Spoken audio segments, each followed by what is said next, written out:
วยตัวน้องนี้มีมนต์ขลังจับจิตฟั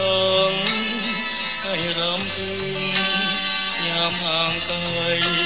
ก็ห่วงถึงบ่จืดจางเมื่อยามพบเห็น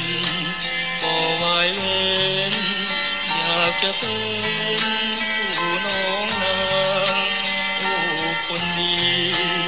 ข้าคอยหวังเพียงแต่น้องบอกน้องด้วยใจ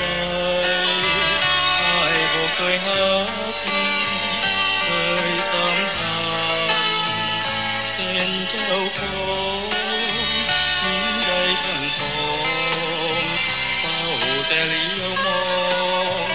น้องเพียงผู้เดียวอยู่ในโลกนี้น้องคือมาลาเปรียบดอกฟ้าที่ไปหาผู้ชีวิตขอตอบฮักอากายนี้ด้วยเถิด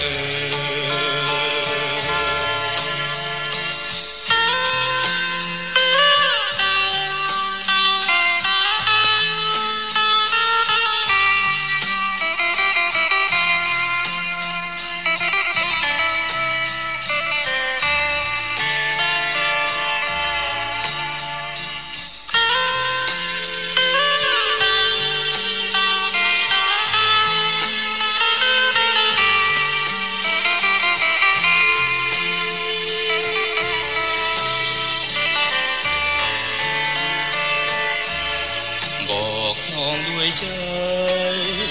อ้ายบ่เคยหักเคยสัมพันธ์เป็นเจ้าของหญิงใดทั้งปอ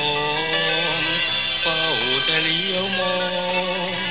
น้องเพียงผู้เดียวอยู่ในโลกนี้